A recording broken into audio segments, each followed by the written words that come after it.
Commander Susan Miller stood tall near the large window of Peace Station. Her blue uniform was clean and perfect. Earth had chosen her to meet the aliens for the first time. This was a big day for all humans. "Are you ready, Commander?" asked Jack Wells. He was fixing his communication device one last time. Susan nodded. She was born ready for this job. After years of space exploration, humans had finally found other life in the universe. The Krozek Empire had many planets under their control. They were strong and had better ships than Earth. Making friends with them was important. "Remember what we learned about them," Susan said to her team. "They like order. They respect strength. Show no fear." The door at the end of the room opened with a soft sound. 4 tall aliens walked in. They had gray skin that looked like stone. Their 4 eyes blinked at different times. The leader wore a red cape that touched the floor. "I am Ambassador Vrotok," the alien said. His voice sounded like rocks falling. "We will now decide if humans deserve to join the galactic community." Susan stepped forward. "Earth is honored to meet the Krozek Empire. We hope this meeting starts a long friendship between our people." The ambassador made a sound like laughing, but it wasn't friendly. "Friendship with primitive apes who barely left their planet. You should be begging to serve us." The room got very quiet. Susan's team looked at each other. This was not going well. "We come as equals," Susan said carefully. "Earth has much to offer." "Equals." Ambassador Vrotok moved closer to Susan. His tall body made her look small. "You are nothing. Your technology is simple. Your bodies are weak. You are unworthy of galactic citizenship." Susan felt her face get hot, but she stayed calm. "Fighting now would ruin everything. Perhaps we could." She never finished her sentence. The ambassador's head suddenly exploded. Green blood went everywhere. His body fell to the floor. Everyone froze. The other aliens stared with all their eyes wide open. Susan couldn't move. "What happened?" Jack whispered. His face was white with fear. Then Susan remembered. The nanites. Every human had them in their blood now. Tiny machines that protected people from harm. They were programmed to keep their hosts safe, even from words that seemed like attacks. One of the alien guards touched his earpiece. "The humans have killed Ambassador Vrotok. They shot him during peace talks." "No," Susan yelled. "It was an accident. Our nanites thought he was threatening us." The aliens didn't listen. They pulled out weapons, curved blades that glowed blue at the edges. "Alert the fleet," the guard said into his device. "The humans have declared war on the Krozek Empire." Jack ran to Susan's side. "I'm calling Earth Command. We need to get out of here." Alarms started blaring throughout the station. Red lights flashed in the hallways. The remaining Krozek were backing toward the door, weapons pointed at the humans. "This isn't what we wanted." Susan tried again. "Please, we can explain." The lead guard looked at her with cold hate in all 4 eyes. "There is nothing to explain. You have just declared war on the most deadly species in the galaxy." The door slid open behind them. More alien guards rushed in, weapons ready. Susan tapped her wrist device. "Miller to shuttle. Emergency extraction. Now." As the first shots were fired, Susan pushed Jack behind a table. Blue energy bolts hit the wall behind them. "Earth Command is responding," Jack said, ducking lower as another shot went over his head. "They say to get back to the ship at all costs." Susan looked at the dead ambassador on the floor. Green blood was still spreading. One simple insult. One tiny defensive nanite. Now humans were at war with an empire that controlled 17 star systems. "Tell them it's too late," she said as they crawled toward the exit. "The war has already started." 3 days passed since the disaster at Peace Station. Susan Miller and Jack Wells had barely escaped with their lives. Their shuttle took heavy damage, but they made it back to Earth. Now they sat in the main room of Earth's United Defense Council as screens showed angry alien faces. "Humans of Earth," the Krozek leader's voice boomed through the speakers. You have murdered our ambassador during peace talks. This crime cannot be forgiven. The alien's 4 eyes blinked in a pattern that suggested rage. Surrender your planet immediately or face complete destruction. You have 3 Earth days to decide. The transmission ended. The room became silent. General Alan Rodriguez stood up. His face looked tired from 3 days without sleep. That was sent to all our colonies at the same time. The Krozek have moved their ships to surround our outer worlds. Susan felt sick. This was partly her fault. If only she had known the nanites would react that way. How bad is our situation? Asked President Helen Mason. General Rodriguez pointed to a map of space showing little dots for human colonies and big red triangles for alien ships. Very bad, Madam President. The Krozek have never lost a war. They have conquered 17 star systems. Their ships are bigger and have better weapons. We are outnumbered 5 to 1. Jack Wells spoke up. Can we try to explain about the nanites? Tell them it was an accident. An older man with white hair shook his head. We tried. They blocked all our messages. They want war. Then we'll give them war, said a woman's voice from the back of the room. Everyone turned to look at Dr. Laura Bennett. She walked to the front, her lab coat still on. She ran Earth's Xenobiology division, studying alien life forms. The Krozek think they know what humans are, she said. They're wrong. She touched the screen, and pictures appeared. Old human wars. Cities being built. Rockets launching into space. Humans look peaceful now, she continued. But we evolved as hunters on a dangerous planet. Our entire history is fighting and adapting. In just a few hundred years, we went from horses to spaceships. She showed more pictures. Athletes breaking records. Surgeons doing impossible operations. Survivors of terrible accidents learning to walk again. The Krozek have ruled for thousands of years. They stopped changing, stopped growing. Humans never stop. We push limits. We find new ways. We survive. General Rodriguez frowned. That's nice, Doctor, but they still have more ships and better guns. Laura smiled. For now. But there's something you should know about the rest of the galaxy. Most species out there avoid Earth. They call us a death world because our planet is so dangerous. They think we're crazy for living where earthquakes, hurricanes, and volcanoes exist.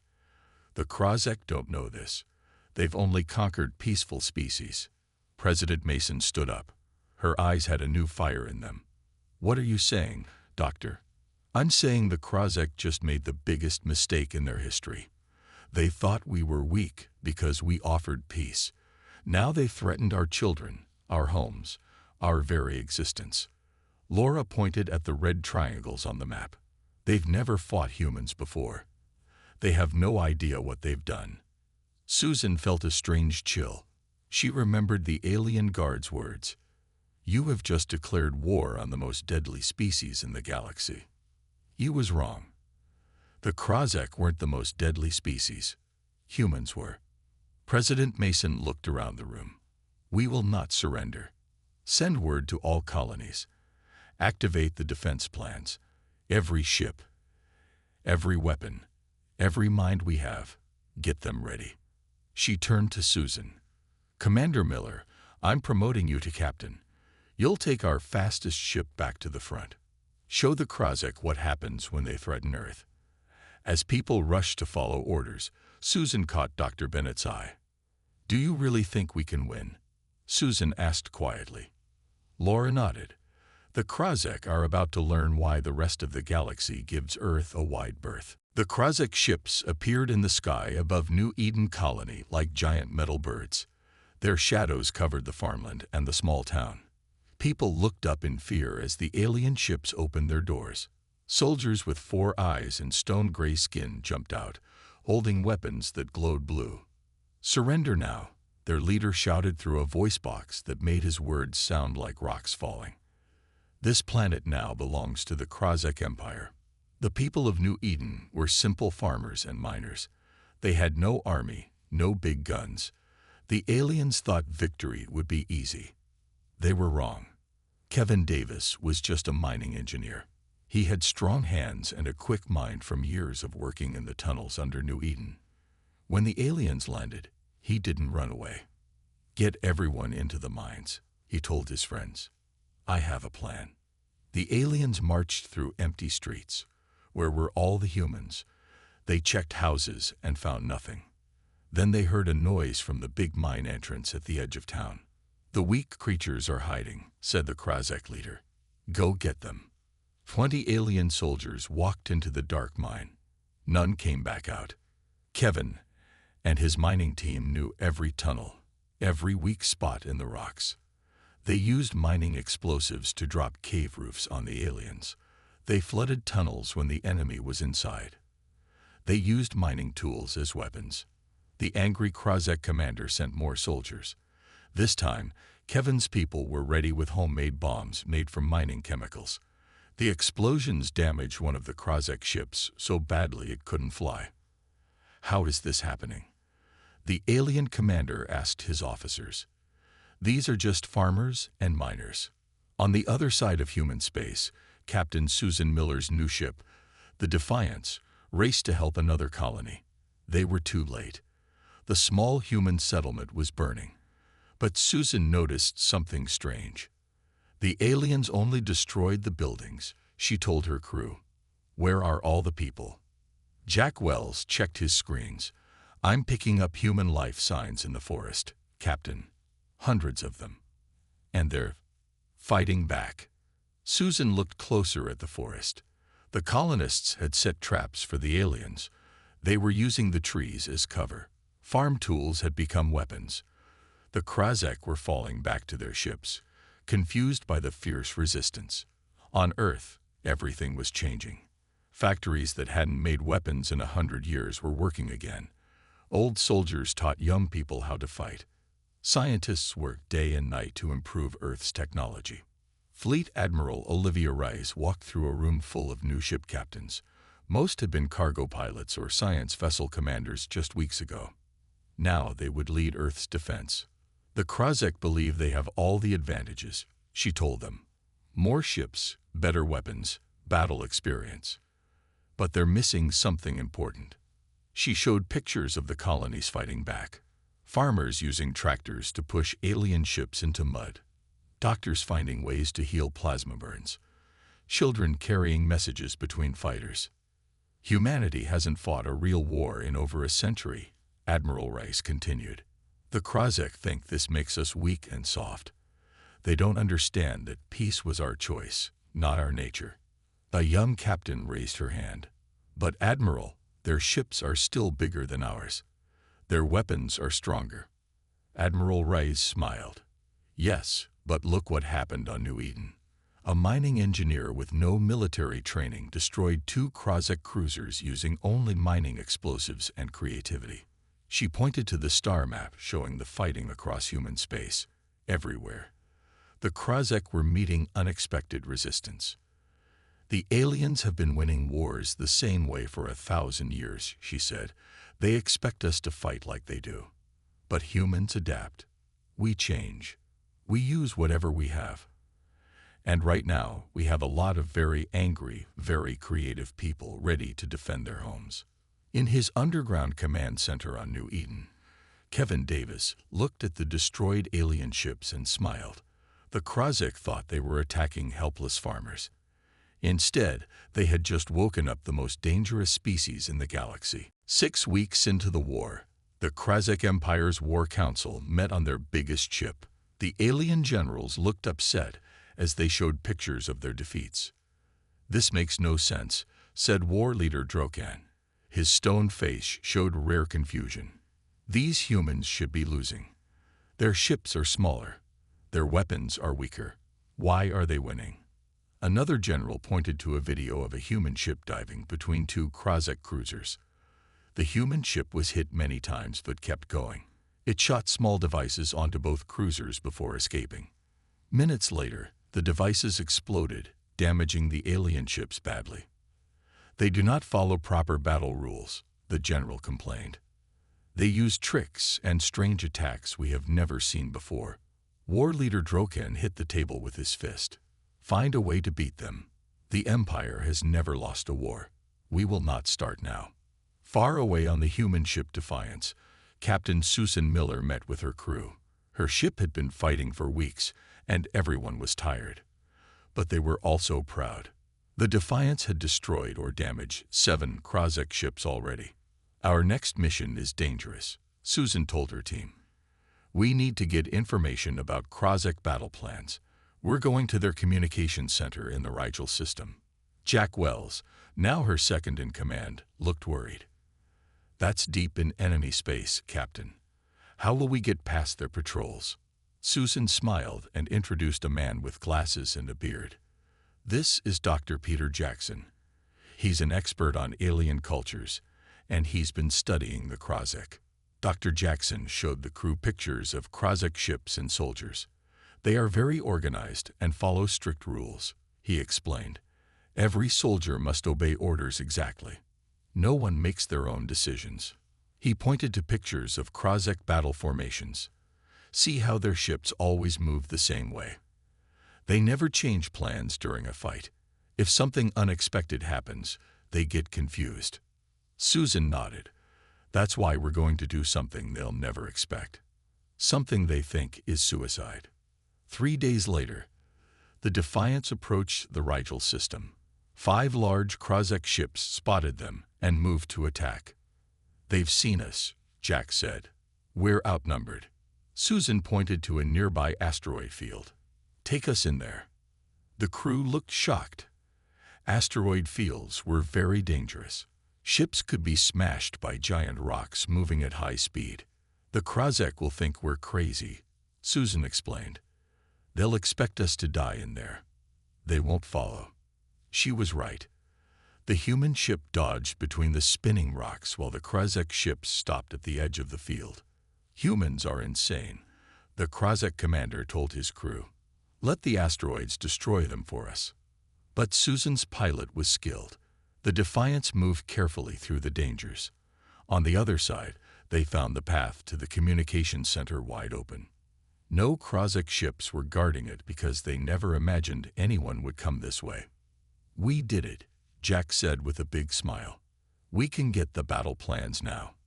Back on Earth, Dr. Laura Bennett was showing new findings to the Defense Council. The Krozek don't understand us, she said. Their society is based on rules and orders. Our creative thinking confuses them. She showed videos of human soldiers making their own decisions in battle. Farmers turning tractors into weapons. Scientists changing medical tools into ship defenses. The Krozek follow the same battle plans they've used for 1,000 years, Laura said. Humans try new ideas every day. They can't predict what we'll do next because we don't know ourselves until we do it. Admiral Olivia Rice nodded in agreement. That's why Kevin Davis and his miners could defeat Krozek soldiers. The aliens expected surrender, not creative resistance. President Mason looked at the battle maps. Human forces were holding ground or pushing back the Krozek almost everywhere. The aliens thought this war would be easy, the president said. They're learning that humans are the most adaptable species in the galaxy. And that's more powerful than any weapon. 3 months passed since the war began. Both sides were now fighting harder than ever. The Krozek were angry that humans hadn't given up. Humans were determined to protect their worlds.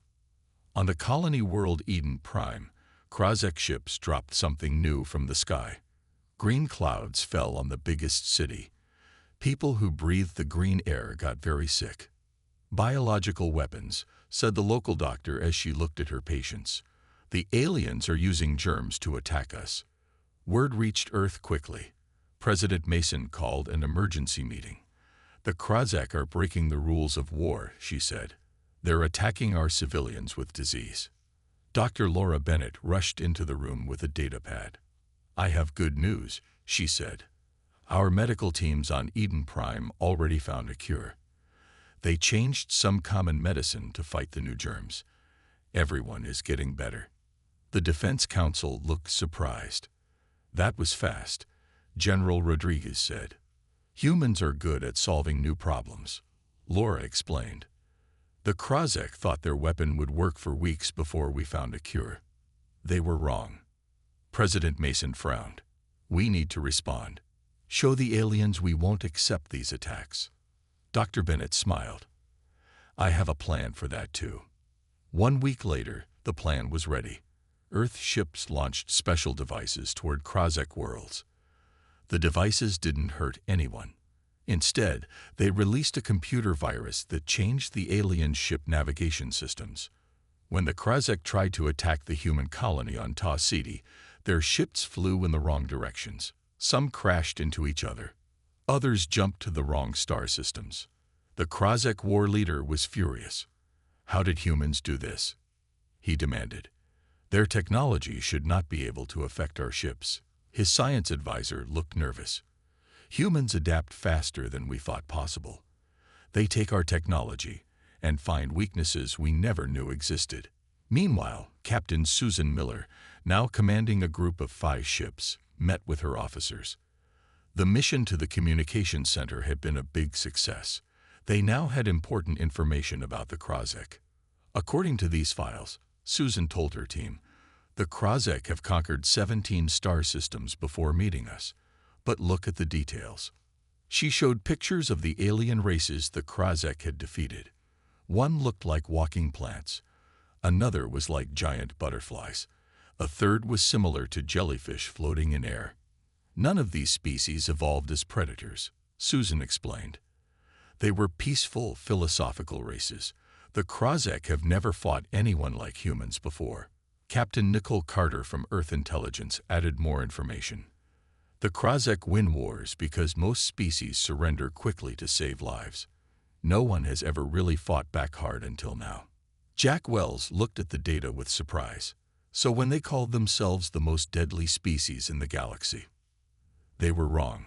Susan finished. They've never met a true predator species before humans. Back on Earth, Dr. Bennett was explaining the war situation to the Defense Council. We're outmatched in firepower, she said, but we're winning the adaptation race. Humans think in ways the Krozek can't understand. She showed how Earth scientists had improved their ship shields by 40% in just 2 months. New weapons were being invented every week. Communication systems now worked better than before the war. Humans have a saying, Laura told the council. Necessity is the mother of invention. This war is forcing us to improve faster than ever before. President Mason nodded. The Krozek thought they were attacking a weak species. Instead, they've pushed us to become stronger. In his command room, the Krozek war leader looked at reports from across the front lines. His forces were still larger, but humans were winning more battles every day. His perfect war record was in danger. These humans are unlike any enemy we have faced, he admitted to his generals. We must find a new way to defeat them. He pointed to the star map. We will gather half our fleet. We will strike at their main shipyard, at Proxima Centauri. Without ships, they cannot fight. The Krozek generals agreed. This attack would end the human resistance once and for all. They didn't know that Susan Miller's team had already found this plan in the stolen files. Earth was preparing a surprise of its own. 4 months after the war began, a huge Krozek fleet gathered near Proxima Centauri, the star closest to Earth's sun. Half of all their warships were there.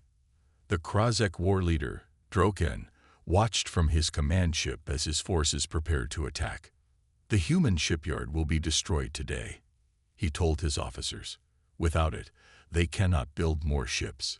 This will end their resistance. The Krozek ships moved forward in perfect rows. Each captain knew exactly where to go and what to do. Their battle plan was like all their other battle plans, careful, organized, and tested in many wars before. When they reached the shipyard, they found nothing. The huge space station was empty. No human ships defended it. No workers ran away. It was like everyone knew they were coming. This is strange, said Droken. Scan the area. Find the humans. His officers checked their screens. No human ships nearby. War leader. No life signs on the station. Droken felt uneasy. This was not how battles were supposed to go. The humans should be here, fighting to protect their important shipyard.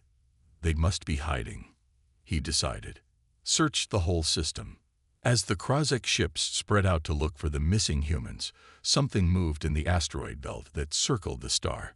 Small objects broke away from the rocks and started flying toward the alien fleet.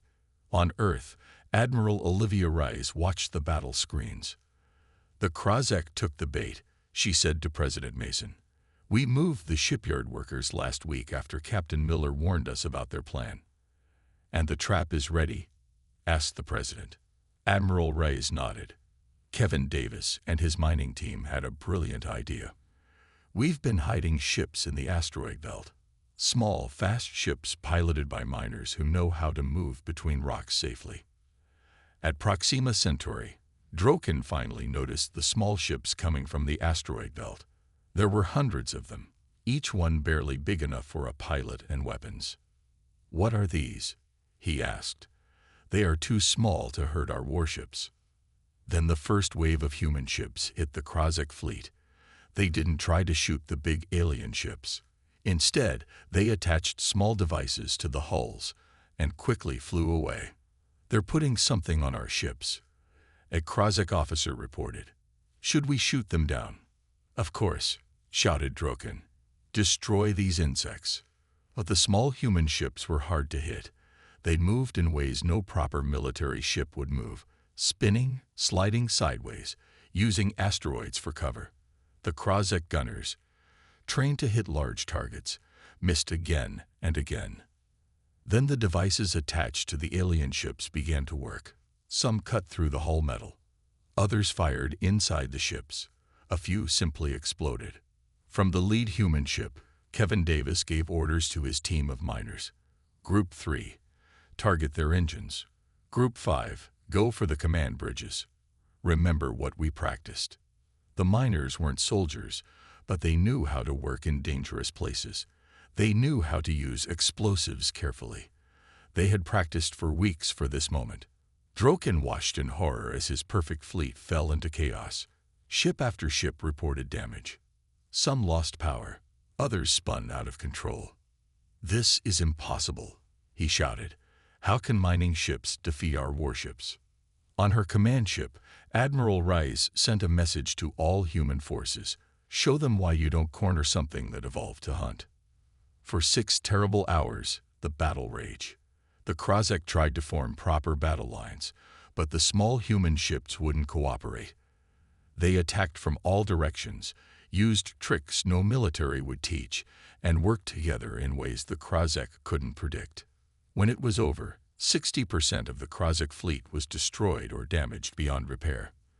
The rest retreated, leaving behind the wreckage of the greatest space force the Empire had ever gathered. On Earth, President Mason looked at the victory reports with amazement. The miners did this, not our military ships. Admiral Rice smiled. The Krozek expected a traditional space battle.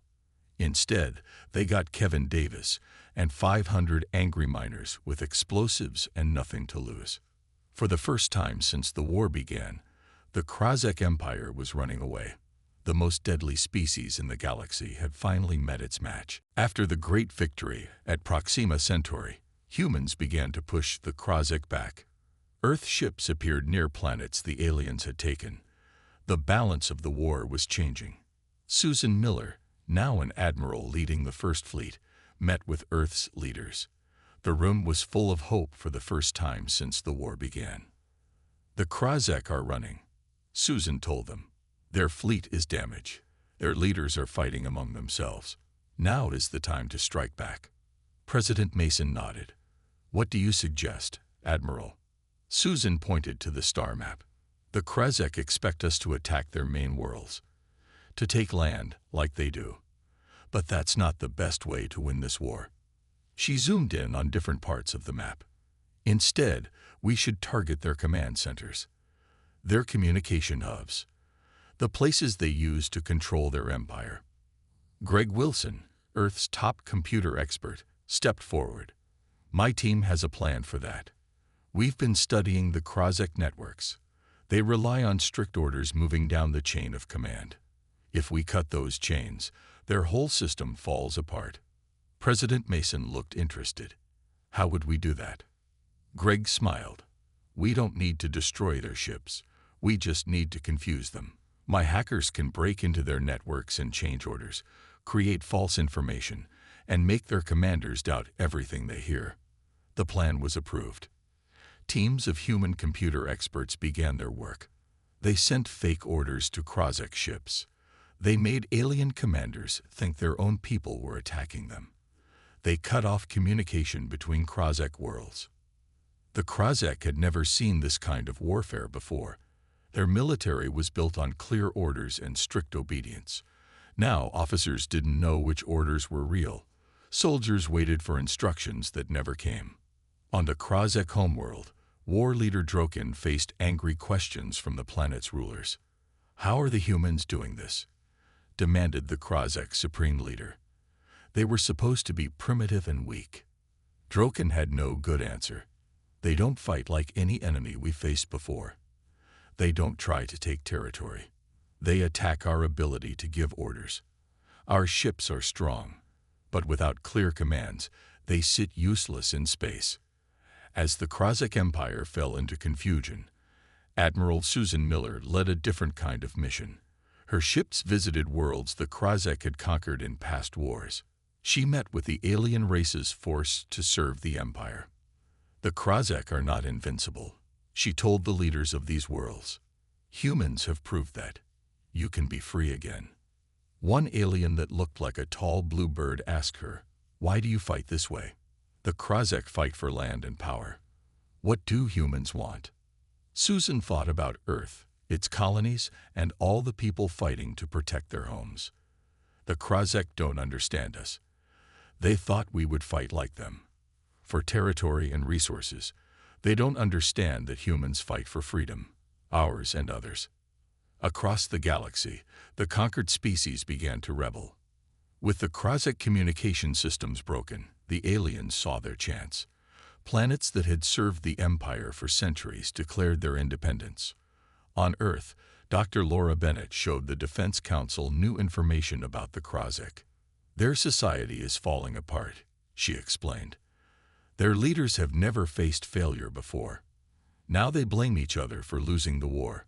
Some Krozek generals have stopped following orders from the homeworld. President Mason studied the reports. So we're winning not just by fighting their ships, but by breaking their whole system. Exactly, Laura said. The Krozek Empire stayed strong for thousands of years because no one challenged them successfully. Now that humans have shown they can be beaten, everything is changing. Admiral Rice added, the Krozek told us we were declaring war on the most deadly species alive. They didn't realize they were talking about themselves. News came from the front lines. More Krozek ships were surrendering. Planets were breaking away from the Empire. The species that humans had helped to free were now joining the fight against their former masters. In his command center, war leader Drokan looked at the reports of disaster from across the galaxy. For the first time in the history of the Krozek Empire, defeat seemed possible. We must end this, he told his advisors. Send a message to Earth. Tell them we wish to discuss peace. 6 months after the war began, a Krozek ship arrived at Peace Station.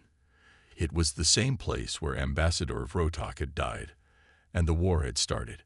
Now it would be where peace talks would happen. Supreme Commander Drocket, the highest military leader of the Krozek Empire, walked into the meeting room. His 4 eyes looked around carefully. Across the table sat Admiral Susan Miller and Earth's diplomatic team. We meet at last, Drocket said. His voice was calmer than most Krozek. You have fought well, humans, too well. We offer a stop to this war. Susan looked at the alien commander. She remembered the day the ambassador's head had exploded in this very room. How much had changed since then. We're glad to discuss peace, she said carefully. What terms do you offer? Drocket placed a datapad on the table. We will leave your worlds alone. We will not attack Earth again. In return, you will stop helping our former servant species rebel. Dr. Laura Bennett, now part of Earth's peace team, shook her head. That's not enough. Those species deserve freedom just like humans. We want all of them released from your control. The Krozek commander's stone face showed surprise. Why do you care about them? They are not your people. Freedom is the right of all thinking beings, Susan explained. Not just humans. Draket was quiet for a long time. Finally, he spoke. We do not understand. You were outnumbered. Your technology was inferior. By all our planning, you should have been defeated within weeks. Laura smiled. You evaluated us by your standards. You saw our peaceful society and thought we were weak. You didn't realize that humans transformed our warlike nature into other things, science, art, exploration. But we never lost our ability to fight when threatened. The peace talks continued for 3 days. In the end, the Krozek agreed to free all the species they had conquered. They would return to their home system and rebuild their society. As the alien delegation prepared to leave, Susan heard one Krozek officer say to another, "The humans have a saying we should remember. Beware the anger of a gentleman." 2 weeks later, Susan stood by the window in the president's office on Earth. News of the peace had spread across human space. People were celebrating everywhere. You did well, Admiral, President Mason told her. The war is over. The Krozek threat is gone. And 17 other species are now free because of what humans did. Susan nodded. She felt tired but proud. The nanites that killed their ambassador were designed to protect us. It's strange to think that one small accident led to all this. Perhaps it wasn't just an accident, Laura Bennett said as she joined them. The galaxy has changed forever. The Krozek Empire ruled for thousands of years because everyone was afraid to fight back. Now other species know that even the strongest empire can be defeated. Jack Wells, now a captain with his own ship, entered the room with the latest reports. The former Krozek subject worlds are forming their own alliance, he told them. They've asked Earth to join as an equal member. Should we accept? President Mason asked. Susan looked out at the stars. We should. Humans have been alone in space for too long. It's time we joined a larger community. And if another threat comes? Jack asked. If some other alien race decides to attack? Susan thought about everything humans had accomplished in 6 short months of war. How miners became warriors. How doctors created cures for alien weapons. How farmers and scientists and regular people had all worked together to save their worlds. Then they'll learn the same lesson the Krozek learned, she said with a smile. That threatening humanity is the worst mistake any species can make. Later that evening, as celebrations continued across Earth, Susan walked through a park near her home. Children played games and families enjoyed picnics in the warm summer air. There was no sign that these peaceful people had just fought and won a galactic war. An old man sitting on a bench recognized her. You're Admiral Miller, aren't you? The hero of the war. Susan sat down next to him. I just did my job. Everyone fought this war, not just soldiers. The man nodded. My grandson was one of the miners at Proxima Centauri. He told me how Kevin Davis led them against those alien ships. Said it was like David beating Goliath.